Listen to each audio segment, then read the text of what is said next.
Broker Bulletin acknowledges the traditional custodians of all the lands across the country on which we record our podcast and pays its respect to all Aboriginal and Torres Strait Islander people. Welcome to the Broker Bulletin podcast, where better begins. Join us as we chat with brokers about what's working for them, what drives them, and the real challenges and wins that matter most right now. Hi everyone, welcome back to a brand new episode of Broker Bulletin. I'm Tom Caesar, the Group Executive for Asset Finance at LMG. Today I'm welcomed by a trio behind one of the most successful asset finance brokerages in the industry. It's the team behind Magnolia Lane, Angus Askew, Overman and Andrew Dodwell. Welcome, gents. Thanks for having us along, Tommy. I know you were pretty excited to get here, Gus. I'm just an excitable person.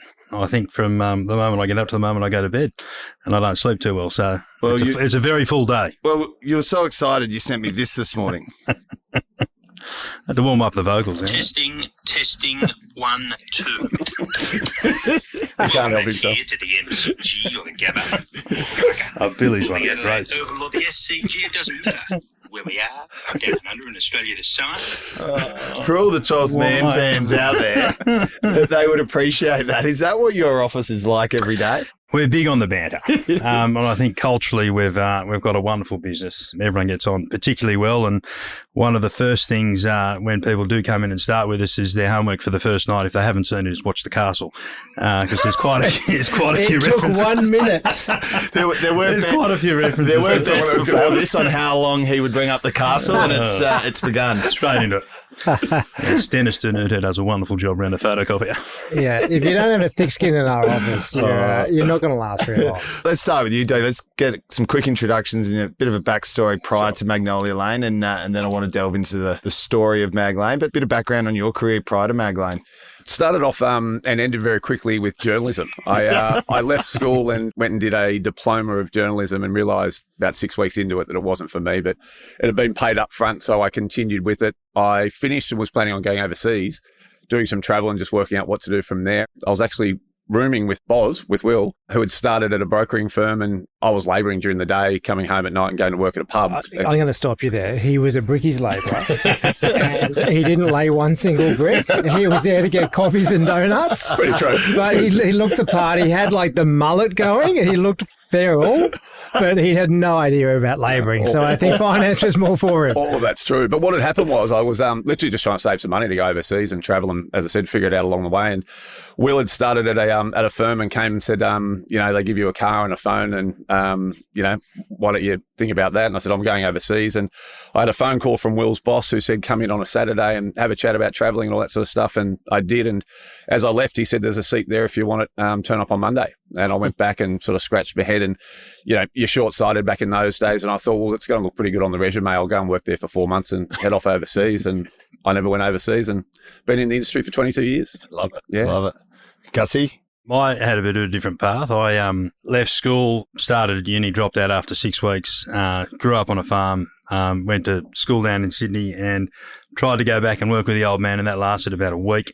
So then I was like, what am I going to do? So I was lucky enough to play footy down at East, and they said they'd pay for uni whilst I was there. That lasted, again, not so long. I think I did another 6 weeks there, but I got picked up by the superintendent of the golf club next door, Royal Sydney, and started raking bunkers. And I was about to start a greenkeeping apprenticeship, which is probably where my love of gardening had stemmed from, being at home back on the farm. Anyway, so I was about 9 months in and about to make the switch, because I was getting about $17 an hour as a casual down there, and all my mates are on like $7 or $8 minimum wage. And I was like, oh, this is a pretty good gig. Like, I can actually spend a couple of bucks to buy a rum on a Saturday, get up and go and play footy. So I did that, and then 9 months in, I'm like, this isn't going to fund the lifestyle that I want to live for the rest of my life and have the, enjoyment with it that goes along with it. So got lucky, I think, applied for a job with these fellows because we all started at the same place. I think I put it down to the fact that I was the last pick of a pretty ordinary bunch of applicants and got given the nod without a degree and whatnot, but a desire to work. And you should have seen the first day he rolled on in. He's like, we don't have to talk about this. Like, my fashion sense is just hit 18. He looks 34. It was a big weekend. He's dressed in a suit with like an old man's briefcase, like proper old school. Which I've still got the briefcase. Yeah, I think he had a green Kermit the Frog jumper on. I wore one. And just walked in as if he owned the joint. Everyone's going, who is this? Tommy, I walked in my year 10 formal get-up, so I had my moleskins on. It's probably no different to what I wear today. I had my moleskins on, green shirt and a purple tie. I was about to say, your dress sense has improved. And a sports car, a Ralph Lauren sports car. So I was like, yeah, thanks, Mum. It sounds very US Masters kind of attire. I got the gig, and that was it. The rest is history.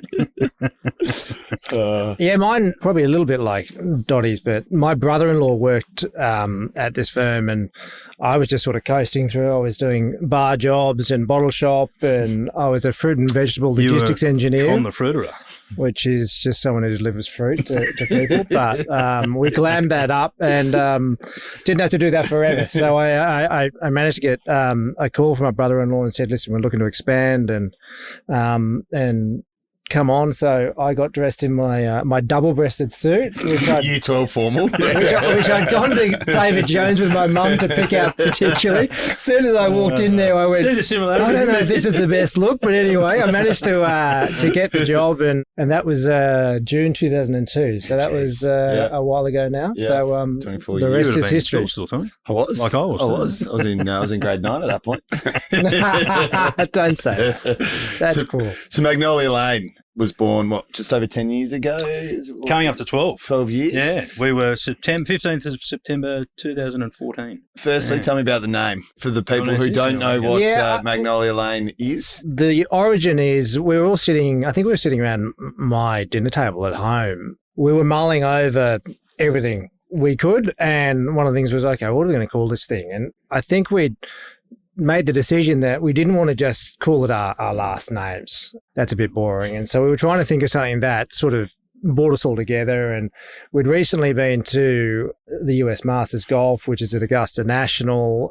So that was a bit of a link, and we all love golf, some more than others. Dottie? We'll get to that. We will get to that. And Magnolia Lane is the driveway into this prestigious golf club. And I don't know, we just sort of listened to that one come off the tongue and went, that sounds good. Yeah. That Kind of resonates with perfection too, right? Like anyone that's ever been there, like from the moment you go in the gates to the moment you leave, like there's not a blade of grass facing the wrong way.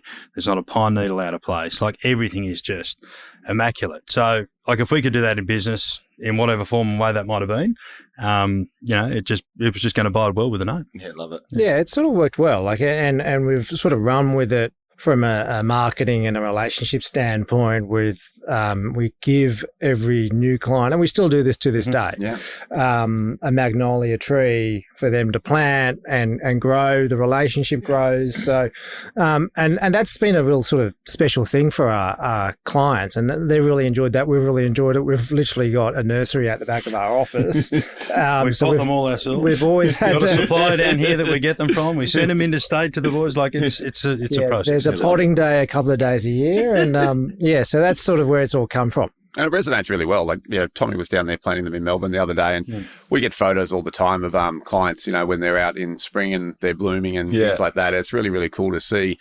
And that's the sort of the visual that we wanted to have is the business grows along with us and the relationship. You give them this little plant 5, 6, 10 years ago, and it's turned into this tree, and so has their business evolved and grown along the way. So it's just a really good thing that sort of resonates with the story. That's culture. It's always nice too when you go and turn up to a sign up, and you've usually organised the arrangement or the deal with the husband, and the wife is there and she knows nothing about it. So you turn up and you go, oh, by the way, Sarah, lovely to see you. Here's some paperwork for $300,000 for new excavator to sign. Yes. Oh God, what are we doing now? You go, oh, but that's a lovely magnolia. No worries at all. Feed it twice a year and water it every now and then. It does soften the blow. It does soften the blow. I love it. And then when you set the business up, what was the ambition? What was the plan? Like when it all came together, all right, we're doing this. Oh, I don't think we expected to certainly move to the pace that we did. I remember sitting with Angus and going, okay, if we can both just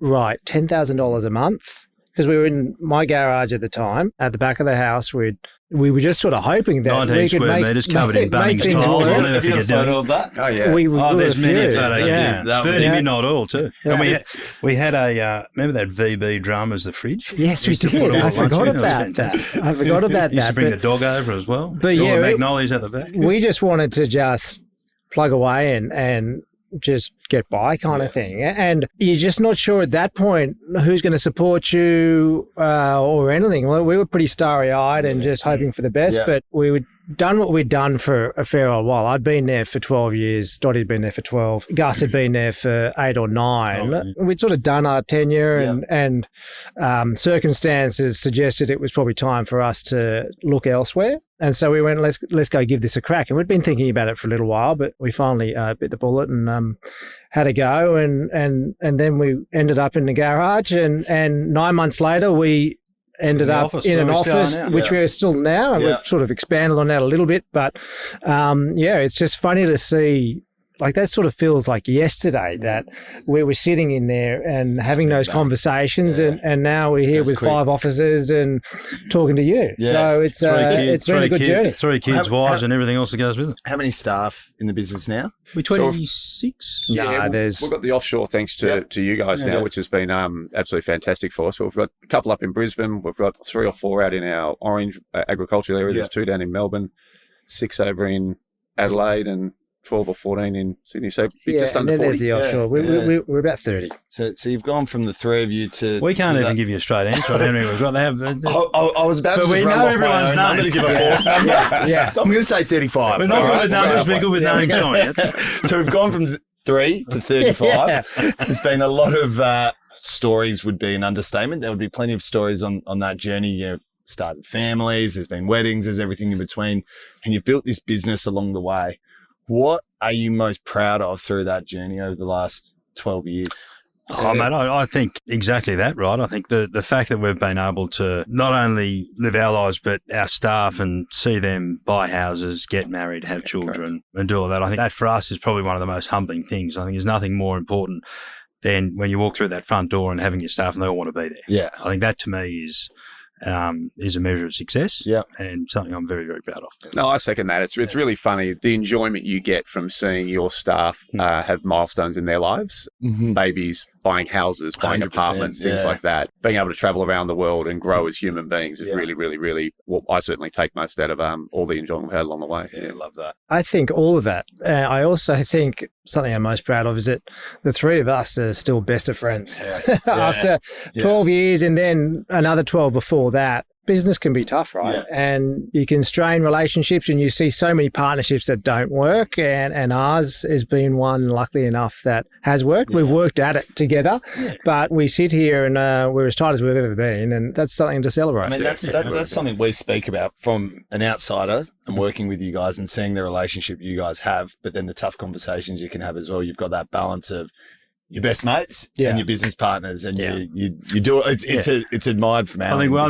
It is a tough thing to do. We're a very open book in that regard. Like none of us, we don't get enough sleep as it is because there's enough going on. So we don't ever want to go to bed at night with a cloud over our head or anything like that. So we're very good at discussing that, and if there's an issue, working it out. Yeah, I think we all trust each other implicitly, and I think the one thing that we all understand is for the absolute majority, we get along like a house on fire. But when there are tough conversations to be had, we're willing to have them and listen, because we all are bought into the same direction and outcome that we want from it. And, sometimes we can get lost in the weeds, and there's a lot that goes on outside the business that you can be distracted from at times. And we've all been very good at just pulling ourselves back into line and resetting and moving on. And for the absolute better part of it's been fantastic. Long may it continue. Speaking of resetting, you go through journeys in right at the start. You have these excited, you get your first office, you have this growth, and then there's these like, what are we doing moments.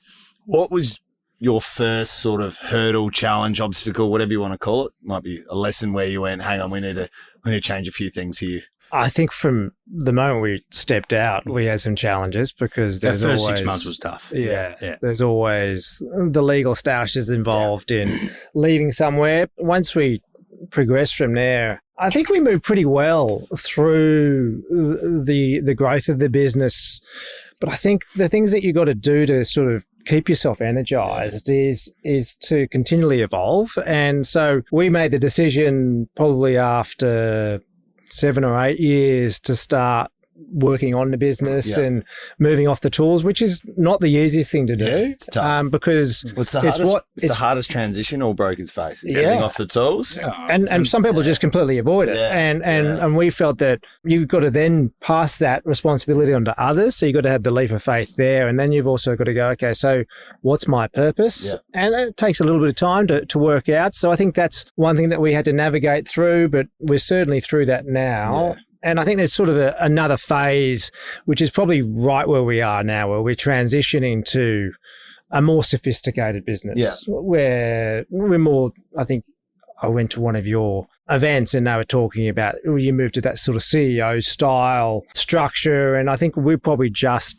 moving to that point now. And that's more of a deliberate exercise in actually thinking, okay, exactly what do we have to do to move those parts to make that work? And so, but that's exciting. I think that conversation we had after the top 100, you were talking about sort of playing more to strengths between you three on the business and being clearer about your roles. And that's the evolution of the growth. How have you guys gone about how do we do this? So when you start a business, you're the jack of all trades, right? And so we were just having to cover all the things that needed to get done to make the business run. But now then you get to a stage that we're at now, and you've got to sort of move from that and take yourself away and go, okay, this is my skill set, this is Angus's, and this is Dottie's, and this is the rest of the staff. And then we're more focusing on just those areas, which we've had to be deliberate about. And that's hard thing in itself. Well, it's just identifying them to start with. Like, I break it into two buckets. There's the urgent and there's the important in business. And the urgent is always the client's needs. And we did that for 18 years and learned a lot. But to grow a business, you need to start focusing on the important. And so I like that. And it takes a lot of time to have those conversations with clients, because as soon as you say you're handing them over to one of your team, they're like, oh, you're too big for me now. You've outgrown me. I'm not as important as I used to be. And so you talk them off the ledge and you explain to them, look at your own business. You started driving a single truck. You've now got a fleet of trucks and you're not doing that. You're not driving the truck anymore. And that's how you grew your business. And you have that conversation. You make sure that they're handed over to the right broker, and for the better part, they're probably better looked after, to be honest. I think that's a good lesson for everyone, is when you are handing over clients, you guys have obviously been successful at that. Well, it took a long time. It took a couple of years, to be honest. And it's personality traits. Still ongoing though too, right? Yeah. Like they still ring you. You've and dealt with those want people them for to, years. but you're just not doing that transaction. Like, you'll have the conversation, find out how they're going, and how's the family and whatnot, and then absorb the asset that they require, and then pass it on if they're coming to you. But over time, they generally go to the broker as they start to build that relationship themselves. But it's location, but it's also personality. We've got an eclectic bunch in the office, and they're all wonderful people, and we've got an eclectic bunch of clients. And so you sort of just marry them off accordingly over that period of time, and then they go about growing it, and you take over. I think some expect it to, some brokers will expect, okay, I'm going to hand over my clients now and it's done. And I think it's an important lesson that you say that it takes a few years and it kind of never ends. Yeah. So once you've sort of moved the urgency over to the team, you can look at identifying what is important within the business. And then it's just identifying whose skill set amongst the three of us, and Liam and Harry as well.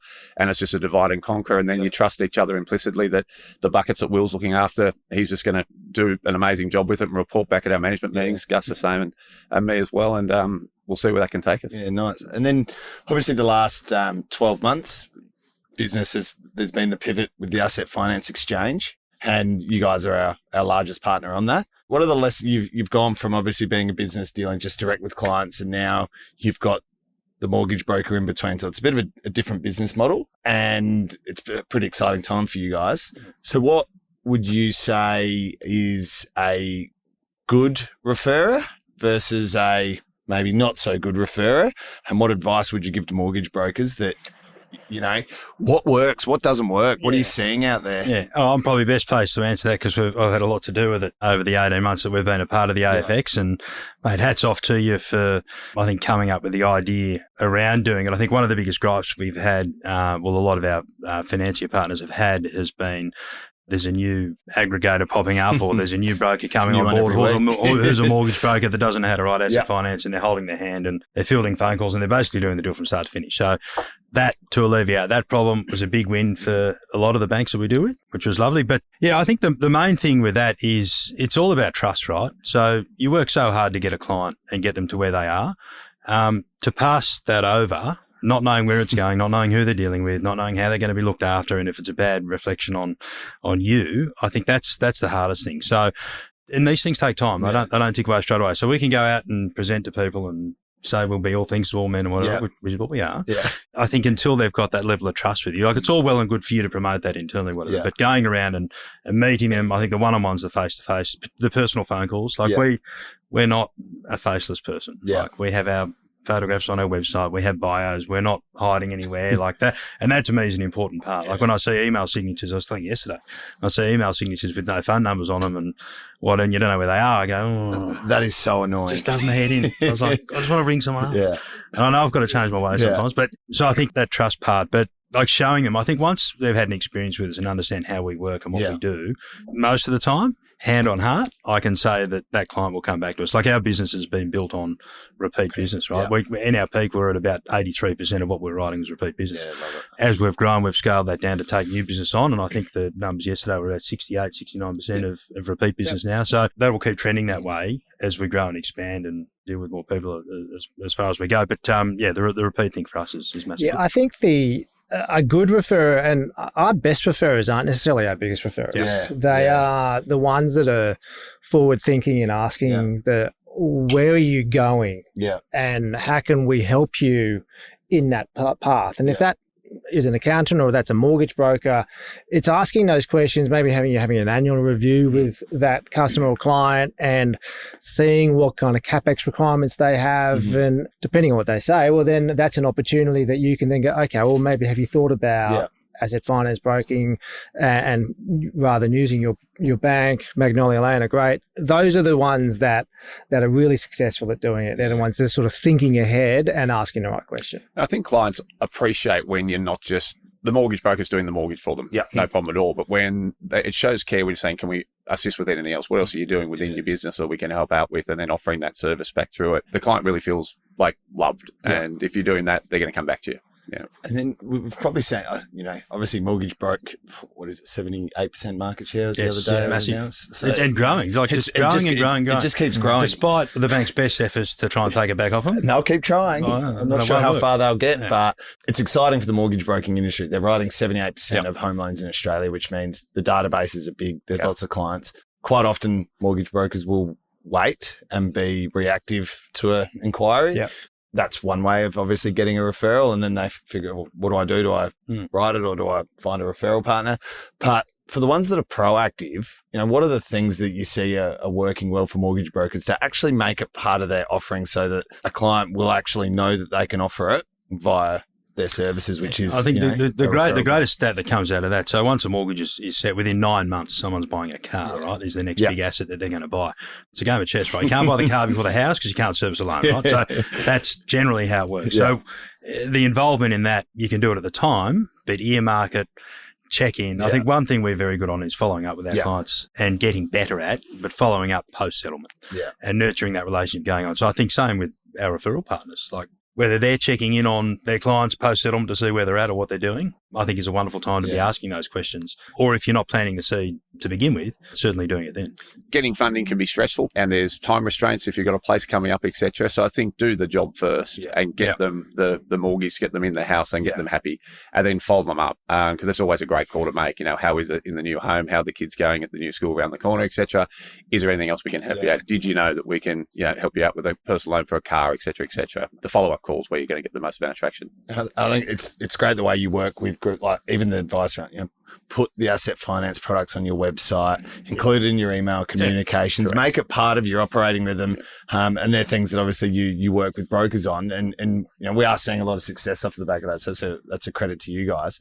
What does the next few years look like for you guys? What's, if you talk about planning and let's say 3 years ahead, where do you guys want to be as a business? Yeah, just want to continue to grow, mate. To your point before, the opportunity out there is absolutely endless. And for us to be able to abstract that opportunity through the opportunities we've got through the AFX, we're up in Brisbane now. The Olympics are there in 2032. There's so much potential there. So we've set up there and that's a real growth area for us. Adelaide's been fantastic. We've got a great crew down there. Yeah.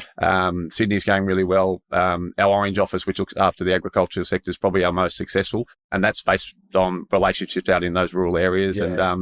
And Melbourne's probably a little bit slower, but the economy and the government down there probably aren't helping that. But I don't think so. yeah, we don't have a definitive goal per se. We just want to continue this amazing journey and grow, and the ability to do that now that we've got an incredible team around us gives us the opportunity to sort of really focus on our skill set and see where we can take it. I could talk about this one for You about can. an hour. Let's go. I want to hear it. I'm not going to, but we run a good business and we've built a good foundation of a business. But this financial year is sort of a transition year for us. I think I've spoken to you about this, and we're tipping everything out and reviewing it and going, how can we do this better? And there's advancements with AI and technology and that's offshoring and all on top that. of all the, on top of what you're thinking, you roll AI and you go, Dottie and I are still trying to work out how to turn a computer on. Where's that? The opportunity that we have is huge. Like we're in a great spot and we can continue doing what we're doing, but that's not evolving like we want to. And I think we're probably more engaged in the business and where it's going now than we ever have been. Yeah. So we're just fine tuning every little part of that process to ensure that we're more efficient, more productive, and our offering is better. Yeah. And so where that takes us, let's wait and see. Let's watch this space. Yeah. But we're really excited about what's ahead. What about, where does M&A sit for you guys? Obviously we speak about succession planning in asset finances. It probably hasn't had the love that kind of needs. Well, what's your thoughts, feelings, appetite in that space? No, very much so. There's a lot of grey hair in our industry. I'm starting to get a bit myself, a bit more than I'd like. My daughter pointed out a grey hair in my beard the other day, and I was like, I hadn't seen it, and I was like, now when I say grey hair, I mind what I say. You're there. I got one pointed out to me the other day, which I couldn't even see, which was a real concern. Hey, you've got a number you can't see. You got me covered. But it's an absolute thing that we're interested in, mate. As I said, there's a lot of good businesses out there that are looking in time to move, and we've had conversations with a few of them already. But it's just continue to understand their business and that clientele, and then look at probably picking up a few along the way. Yeah, nice. And that'll be just part of that growth story over the next few years. Yeah. Organic growth, but also acquisition is definitely on the table. I think we're just improving ourselves a little bit and getting ourselves to the point where we are an attractive option there. And with the roll-ups, and we've obviously done an acquisition of the consumer side of the business, which we'll probably talk about in a sec. But this period in our evolution is about fine-tuning and improving what we've got for us to have the ability to make those acquisitions or attract those roll-ups. Well, if you look at most business journeys, they start, there's a quick bit of growth, there's some pain and some hurdles, and sort of it might plateau or potentially drop back a bit. And that plateau area, right, is where we're probably seeing it. So there's a lot of wonderful brokers out there. That are at that level that probably don't know how to get there or what to do or how to do it. Or there is. I speak to them every day. I guess we've maybe just gone past that and what. So we have not necessarily a blueprint, but we have an idea of how to do it and what to do. And then being involved in like our brand and image, our reputation that we've got is everything. So leveraging off that where we can and amalgamating or whatever it might be. There's some wonderful opportunity. Or where we feel. And what would you say to business owners? I think a lot of, and this is something that I think LMG do really well on the resi side, is helping businesses prepare for sale.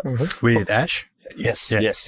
What would you say to business owners in the asset space around what are the things they should be doing in the years prior to being prepared for sale? Because I walk into some businesses who are still, paper-based files, and it's like, first thing, if they're not systemized, that's hard to sell because you are the business. What are the things that you think the business owners should be doing to prepare for it? I think they need to give themselves more time than they think. First of all, I think that process, if you're thinking about, it's time to slow down and get out, I'm a bit over this, I'm a bit tired, to then actually being in that position can take years. And if you ask accountants and people in the know about that, they say give yourself sort of 4 to 5 years to prepare the business, to give yourself the best opportunity to earn that best dollar. And also be realistic that you're probably going to have to stay in that business for a couple of years, depending on how you exit. But there's a high chance that you've got to stay in it. So you've got to be patient and prepared and dot those I's and cross those T's. Yeah, I mean, those brokers have had those relationships for many years. And we spoke about when we got off the tools and passed on these clients to our brokers, it's no different from the owner. The reason that client deals with that person is because they've had a great relationship, and handing over that relationship is going to take time. So it's great to be looking at retirement riding off into the sunset, but there's a period of overlap which they probably haven't focused on enough and understood that's going to take a little while to get there. So start having the conversation earlier. And you pretty well need to dump all your knowledge and everything you know into a database. Like the way the world's going with tech and everything, like the more that you can do, like we've just transitioned to dial pad now. And the recording of stuff and the transcripting that goes with it and whatever, like that's a massive thing. The value in that from the relationship that, you know, a broker's had with a client to now basically putting that into a system that you can work with. You know, that's only going to help the industry. But I think there's an adaptation, and I'm shocking at it, but there's an adaptation with the way IT's coming into play with what we do and how we do things. And everything's getting digitised, I suppose, to a degree. And then, you know, remarketing that and keeping that, but keeping the client sticky. What are you seeing out there in the market at the moment? I mean, I go around to every state, and you guys are pretty much in every state as well. You mentioned Victoria's a bit of a challenge. What are you seeing out at the moment? What are the trends you're seeing in the asset finance space today? I think there's a bit of doom and gloom out there, and I think everyone's and there's valid reasons who you're for asking, it, right? And then you get the AI, and people start going, "Am I actually going to have a job in 2 years' time?" And I think knowledge is key, and we are investing heavily in understanding exactly what's ahead.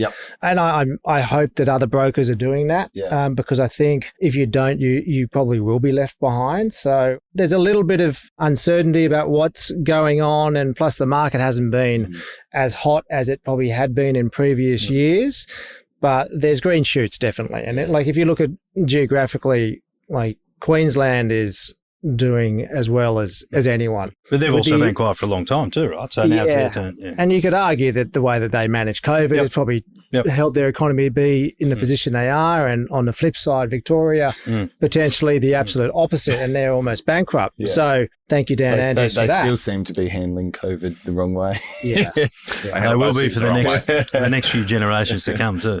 So there's a little bit of unease, and you talk to the lenders as well. They're saying the same thing. I think if you look at it a different way and you look at the opportunity that, say, AI can present, it's not going to take us out. It's just going to supercharge us. So how do we actually make that happen? And so I think that has to be the conversation that people are having more so than, numbers aren't quite where they used to be. Well, let's get there. But we've just got to do things a little bit differently. I think be more productive. Evolving is the main thing. The most consistent thing in business is change, and we've just got to accept that and embrace it, and then I think we're all fine. I mean, embracing change the next 12 to 24 months is probably going to be... Well, what are you seeing? I'm going to throw it to you. Like, we should be asking you that question. Well, what I'm seeing, AI has probably been front of mind for me. That's where I've spent a lot of time the last 6 months. I went over to Stanford last year to just do a week. Crash course? Yeah, pretty much. And came back with a really clear view on, sort of... So do you come back from that? I'm interviewing you now. But do you come back... I'm interested. Do you come back from that and... Are you buoyed by it, or buoyed, or are you depressed and going, "Oh my God, we're on borrowed time"? Well, there's none. So I think there's. We keep using the word like reskilling. Like I think people's jobs are going to change. The context and the knowledge of what they do day to day is the most important part of building AI. My view wasn't, hey, we're going to be able to guts the business and take out staff. It's actually around how do we make things easier, take friction out the process, deliver better services, deliver more services. How do we do things better? And part of that will be taking my team. We've got 3 days next week, which is 3 days of AI. They're all off the tools, which is obviously an expensive 3 days, but it's worth it. That better not be Simsy as part of that, because I need him. It is Simsy. You can have him Thursday.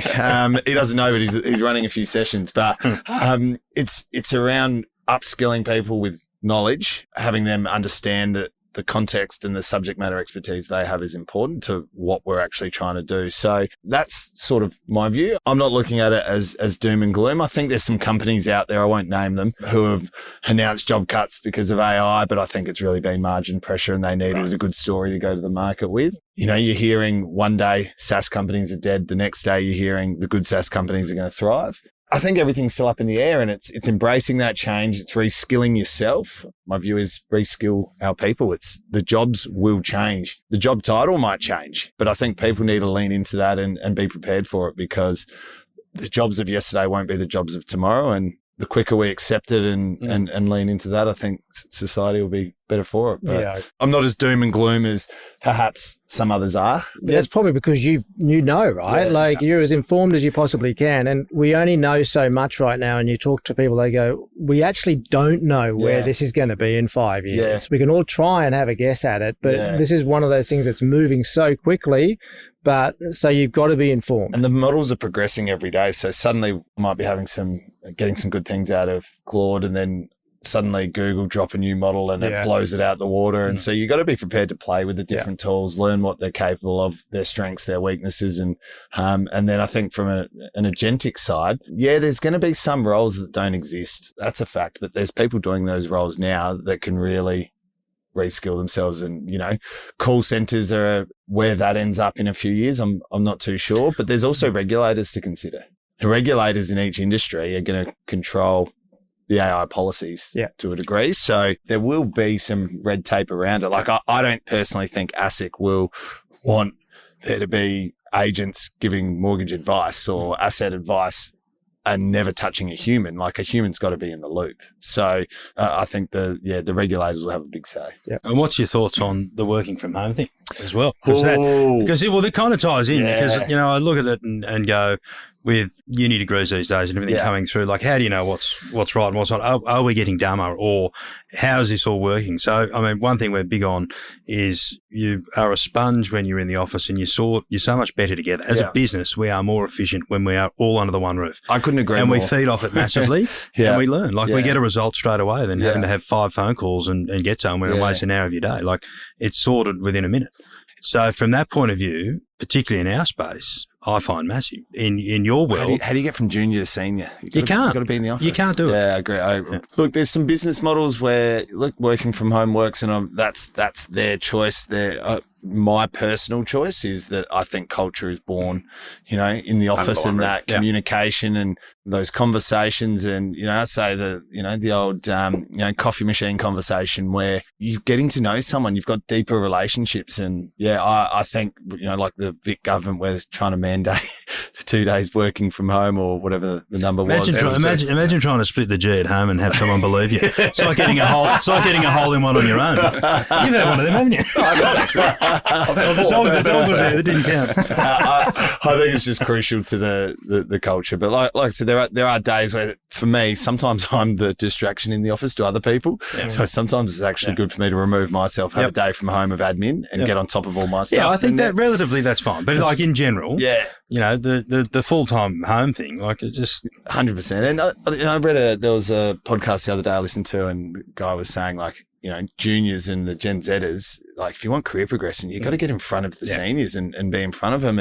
And the scariest part with AI at the moment is a lot of people are what they, you know, let's call it accountants or lawyers. There was a reduction there for a period. I think it's kicked up a bit more again, but they weren't bringing on juniors because they were like, AI is going to do it all. So my probably concern on a skills gap, and are people getting dumber, you asked, is that I worry more probably for the next generation that are in school using AI to pass subjects and stuff, and then don't actually have the knowledge. Like, where's our next? Well, these are our kids, right? Where's the next doctor going to come from? You know, so that's probably where I start to look ahead. Could be a robot doing it for us. Well, robots are already doing a lot of surgeries. So, and I think robotics was probably the scariest thing I saw over. It's a subject. It's a good way, though. I'll be pretty keen to have a robot that's cleaning, cooking, and doing all the, you know, folding my clothes perfectly so I don't get bugged for it. Robotics is a subject at my son's school now. Crazy. It's and like the progression on it using, you know, synthetic data is crazy. Like they've progressed a lot the last couple of years, and there's some startups in the US that like when you look at them and you see some of those videos, that it's literally like having someone in your home do all the chores. Like they're making a lot of progression on it. So I think that's going to be, and medicine's another one. Like AI is going to positively impact that. Yeah. We've had a lot of lessons through this journey and building up Magnolia Lane. What's been the hardest but best lesson? Like, what's that nugget, that bit of pain that you have taken and then done something with? I don't know. I don't know if we've had any really hard lessons. I think we probably learned a fair bit from where we were previously. We learned a lot of really good stuff there. They built us into the brokers that we are and the characters that we are. And so there's no ill will there at all. But there was certain things that happened that we probably went, oh, okay, we would do that differently. Yeah. I think the one thing that we are massive on is relationship. Yeah. And we talk about AI and the influence of that. The one thing that won't do, it won't get in the way of the human relationship. Yeah. And I think that has been the number one focus for us, plus culture in the office, and we just spoke about that. If you are holding a strong relationship with your database and you're engaging with them in a really sincere way, that's going to serve you well. And that's what we're all about. Yeah. So I think if we're going to go, one thing that has kept us in a good place is our focus and attention to relationships. Yeah, that's exactly funny right. You say that, because Harry Neville was on the phone the other day. Well, this might have been yesterday. And he rang someone, one of his mates, and it went through to not a voice messenger, but a robot, or whatever you want to call it, like a voice assistant, and said, oh, so-and-so's not here. Can I take a message? He goes, yes, tell that to ring you back. And she goes, you must know him really well. Ha, ha, ha, ha, ha. And started laughing. He goes, are you an AI agent? She goes, yes, I'm not a human. And just started having a conversation. I was like, oh my God, like crazy. It is. No, not at all. As Will said, relationships in this game is always going to be the centerpiece to being a successful broker. We're finishing this and you're coming with us. We're going to a lunch and we're hosting 47. I was literally about to ask this, because I think it's something you guys do. We've got 47 of our lenders in one room, and it's, for a lot of them, they say to us, and they might be kidding, they may not, but it's the best lunch of the year for them, and we look forward to it massively as well. So you can never replace that. Next Tuesday, St. Paddy's Day, we've got a big Irish contingent of clients. We've got a pub session for them on Tuesday at the Commodore. We've got one out in Orange for our rural office. Those sort of things where you're engaging with your clients, be it the lenders or the clients themselves, is irreplaceable. Yeah. So just continue to maintain and forge those relationships. I think it's a credit to you guys. I said to you, like, lenders in our industry are so important, and we don't have a business without them. Well, we don't. We don't. And we're quick to crack the shits about different policies, or lenders change things, or deals gone. Constructive criticism, Tom. Correct. But the way that you guys are well known beyond just the local BDMs and at the national level, and they fly in for this event, and it's one event that lenders aren't pulling the credit card out. Usually you've got brokers that are wanting the lender to pay for something, and you put the day on for them. I think it's a credit to you guys on that relationship, because the lenders are just so important in our ecosystem. And a lot of those heads of industries too that we deal with, particularly the banks, like they've been mentors to us too along the way, and been very helpful in getting us to where we are, and us being able to be a voice, I guess. They don't get thanked enough. Yeah, they don't. And they're always the ones paying for lunches or looking after us. Yeah. But they don't get that thanks enough. And we're very conscious of that. And that's why we've done this since we started. So I think this is the 11th one we've done. Nice. And they've evolved in their nature. They've gone from a boat cruise on the harbour to pulling a few of them out of a casino in the wee small hours of the morning to a little bit more sophisticated. Yeah, and what we were doing what we were doing in years 1 and 2, we probably wouldn't do that. That's right. For a number of reasons. I'm not sure anyone's allowed to do that anymore. Is that for the conversation for after? We'll channel lunch. And those with the grey hair still talk about those moments very fondly. But in saying that, there'll be 15 people at this lunch today that have been on those and been on the journey with those fondly, but they also appreciate that it was time to move on, and here we are, and we're doing it again together. Just three journeymen having a crack, mate. That's all. You mentioned mentoring before, and it's something that I think I actually had a broker the other day who's just joined LMG, and he said, I'd love to spend some time with the Magnolia Lane guys. So I'll introduce you. So apologies, but you'll be catching up with him. Happy to. But he Does he play golf? He does. I'll take this. I was about to say, I'll send him to Melbourne. The whole mentoring side, like my journey as I found I never had an official mentor, but I had these unofficial ones in the industry that I could turn to. How did you guys go about, you mentioned mentors with some of the lenders. Did any of you do anything that was sort of official where you had a business coach, or was everything more that unofficial people you could turn to? Yeah, I think very similar to Like there was nothing ever official that we had a date in the diary, we'd catch up or we'd have lunch or I'd hear from someone. Like I had a bunch of people around me that I could ring and talk to and have a conversation about.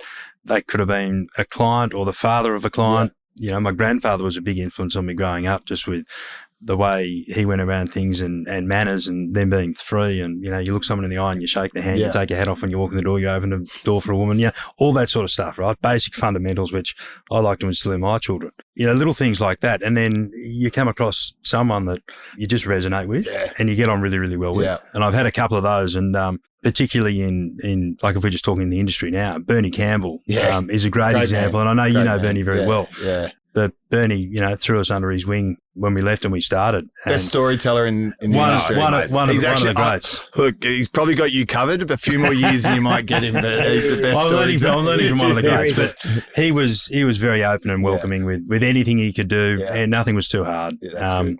And, that was capital days. And, then he went Pepper and Angle and now semi-retirement. And he's a very good builder, very good mastermind, and one of the best in sales and as a storyteller that I've ever seen. So he's been wonderful for all of us. And what about mentoring in the business? Like you've got, in the resi world, there's those 2-year mentoring programs and stuff like that. Where do you think we should be shaping mentoring as a, equipment finance industry? Yeah, I think as business owners, we take on the role as mentors. Like, we want these people to stay. We want them to learn from what we have gone through. And so we sort of take that mantle on. I certainly think that that's an important part of leadership. Yeah. Where it should go in, like, from an industry standpoint, that's a good question. I think that there should be more focus on it. And we would embrace that. If there was a movement towards that and you needed people to be involved in that, well, Magnolia Lane would certainly be at the front. Really so, because we think it is important. The likes of the Bernie Campbells and the Greg Pells that have helped us. To give back to the industry that's given us so much and everything, like that's the least we can do. Yeah. So I think you probably don't realise when you go to events and stuff, you naturally, that unofficial mentoring happens in conversations at different events and stuff like that too. I think when we learned just at at an office level, like we were big on not having closed doors or offices, so we're all open plan. When we first started, we literally sat off the end of a broker's desk for 6 months and just don't say anything, don't do anything, don't touch anything, just be a sponge, absorb and listen. And by the way, it's 8 o'clock. I need you to jump in the car and go and see 10 people before midnight. And I go, right, no worries at all. Get up and do it all again the next day. Yeah. So I think that, we came from a different school and a breed. It's not that now. Yeah. But I think there's some good lessons in there that we can instill in everyone coming through. And I think that journey has made us very grounded and shaped us into who we are now. Yeah, I don't have a specific mentor. I've had a lot of in-depth conversations walking fairways on golf courses, and it's a tongue-in-cheek thing. But I almost said that, but it honestly is. I've done the same, but I'm usually in the rough. But I'll get up and down, Tommy. But for me, it is a fascinating place. Where else can you have 4 hours with someone who has lived an extraordinary life and are willing to pass on tidbits about what they did? You don't get it in a boardroom, nor would you want to sit in a boardroom for 4 hours. No. But walking some fairways with some pretty extraordinary people. I was with a bloke in New Zealand last week who's started an investment back in London, and he's got a bunch of logistics businesses in the States and things like that. And I had 4 hours with him walking the fairways, and he was picking my brain about our business. Yeah. And he said, follow me up if you want any advice and help down the track. Things like that are really, really important, and you don't get that anywhere else. And I absolutely love it. You're out in the fresh air and hopefully on the fairways, but just going through your journey, speaking to people who have done it as well and passing on life advice is really, really important. we laugh about all that stuff, but like genuinely, like some of the conversations you have in that environment, like, and you don't get that amount of time with just a one-on-one person, and if they are someone that you can learn off, we'll take advantage of that. Absolutely. Well, I say to Mike Tate and Tim Hudson from HC Capital, we try and do a sort of quarterly round of golf. So Tate's a great we lady. get 4 or 5 hours. He's talking about AI. He's a much better bloke than he is a golfer. I'll give you the red hot tip. He nearly hit me, and I was standing behind him down at Royal Adelaide. Apologies, Tatey. I've really thrown you under the bus here. He won't mind me saying that either. So next time I turn on the cricket helmet on, he'd have to be 150 right, wouldn't he? On the wrong fairway.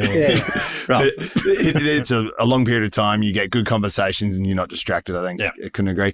Speaking of a young business owner that's set up in the last 6, 12 months, 18 months, 24 months, they've got aspirations to be the next Magnolia Lane. What's the one bit of advice you're each giving them? Ooh. I reckon more is advice? lost on indecision than making a wrong decision.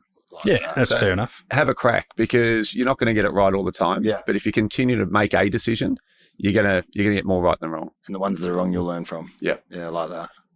I've lived a life of not jumping off. Let's not go there. I was really worried about this. There's a few here, but I'll never forget one of my good mates, who was my best man actually. His father told me at 21st, he goes, "Listen here, son, if you're going to listen one thing from me tonight, let it be this." He goes, "Don't get off a running horse until you got a bolting one to jump onto." I'm like, okay, well, we could probably break that down, and that makes a lot of sense. So, and I've lived by it. I've got to say, you've got the best one-liners of anyone I've ever met.